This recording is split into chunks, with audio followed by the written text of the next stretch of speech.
को कौन आदिवासी शेर है। अरे वीर प्रताप के वास्ते, अरे वीर प्रताप के वास्ते।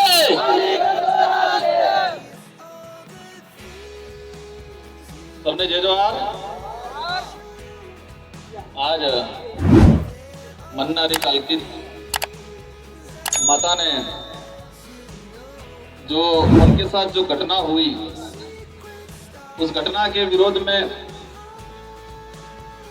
आज यहाँ पर आदिवासी समुदाय, साथ ही एससी और अन्य समुदाय के जिनका जमीर जिंदा है वो यहाँ पर पहुंचे। मैं मेरा वक्तव्य शुरू करूं इससे पहले यहाँ पर जो पंडाल में जो लोग बैठे हैं, जो प्राकृतिक पंडाल है, इन सभी से अनुरोध करना चाहूंगा कि आप तन से तो बैठे हो भी, मन भी यहाँ पर ले आना भी। ये मन इधर इधर कहीं भटक रहा हो, उस मन को भी यहाँ पर ले आना और तन और मन दोनों से बैठना।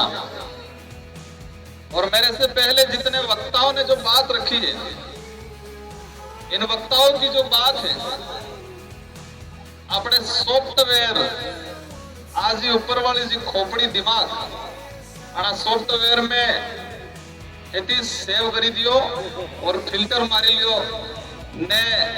मेरी जो बात कह रहा हूं इसमें जो अच्छी बातें हैं, इन बातों को भी हमेशा के लिए सेव कर देना और समय आए उन समय के अनुरूप इन बातों को, ये जो बातें कही गई है, उन बातों के अनुरूप कार्य करें। हम क्या थे, हम क्या थे, कौन थे और क्या हो गए? हम थे कौन, क्या थे और कौन हो गए वर्तमान में, और क्या हो रहा है हमारे साथ? कालकी बाई के न्याय के लिए वो भगवान न्याय देगा, यही कह रहे होंगे हमारे गोविंदा के भाई, आसपास के भाई। क्योंकि कालकी बाई को मारा भी किसने है, जो मीडिया में पड़ा उसके हिसाब से बता रहा हूं मैं। कालकी बाई को भोलेनाथ ने मारा है। यूं भोलेनाथ प्रवेश कर गए थे प्रताप सिंह के नाम, प्रताप सिंह के अंदर भोलेनाथ प्रवेश कर गए और भोलेनाथ ने उस बुजुर्ग माता को मारा। तो गांव में प्रचार क्या हो रहा होगा, भगवान ने मारा। तो भगवान गलत हो सकता है क्या? जैसे भगवान पे थूकता हूं मैं आज, क्या क्या कंडीशन बना रखी है। हम वहां से आए, यहां तक मैं सुन रहा हूं, हर वक्ता बोल रहा है, उस वक्ता से पहले जो नारा है वो भी सुन रहा हूं और मेरे लिए भी वो नारा बोला गया। शेर आया, आदिवासी समाज, ट्राइबल और टाइगर, उन शेरों की स्थिति क्या हो गई है? इस पे एक बात याद आ गई और उस बात को बताना चाहूंगा मैं, इसको गौर से सुनना। ये जयसमन के आसपास, सॉरी राजसमन के आसपास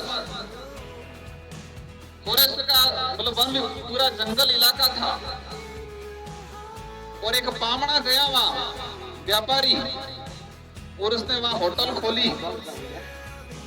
एक तो दूसरी होटलें भी थी और इन होटल उस आदमी ने खोली।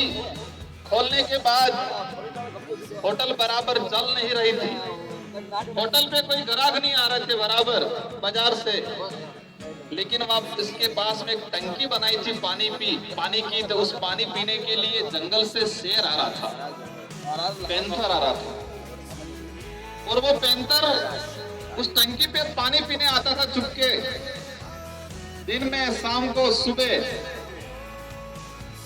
तो उसको जो व्यापारी जो था उसने तरकीब सोची और उस पानी के अंदर अफीम डाल दिया, क्योंकि वो शेर कभी कभी आता था पानी पी के चला जाता था अपने जंगल के अंदर। तो उसने देखा कि शेर को कैसे कब्जे में किया जाए, कैसे गुलाम बनाया जाए। और उसने उस पानी के अंदर अफीम डाल दिया और वो शेर उस पानी का आदी बन गया, वो नशेड़िया हो गया। और जो जंगल का राजा कहलाता था वो इतना गुलाम बन गया, उतना गुलाम बन गया कि इस होटल के पास ही बैठा रहता, पानी पी के उस टंकी के पास ही। उसकी ताकत, उसकी आइडेंटिटी को वो भूल गया और वो जंगल का राजा जो कहलाता था वो गुलाम बन गया। और पूरे बाजार में और आसपास मार्केट में ये बात फैलाई कि उस होटल पे खाना खाना जाते हैं तो शेर दिखने मिलता है।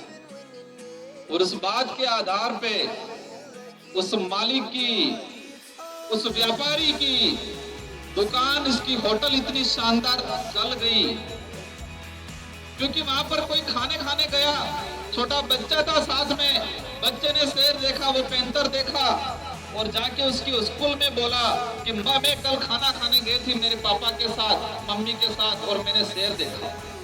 उस कक्षा के अंदर 30-40 बच्चे थे, सबने सुना और 30-40 बच्चों ने अपने घर पे जाके अपने माँ बाप से भी जिद की कि हमको भी शेर देखने जाना है। मतलब वास्तविक पैंतर था। ये कहानी ओरिजिनल कहानी है। और उस दुकान, उस होटल वाले की, उस व्यापारी, उस पामणे की होटल इतनी शानदार चलने लग गई। वो होटल किस लिए चली? क्योंकि इस जंगल के राजा को मानसिक रूप से नशेड़ी बना दिया, शारीरिक रूप से नशेड़ी बना दिया। और वो पैंतर, वो शेर मानो, जो अपनी ताकत को भूल के वो गुलाम बन गया और उसकी होटल चलने लग गई। Persistence and obsession, that's how you keep progressing. I already learned that lesson, yeah. I'm changing who I am, I'm making a new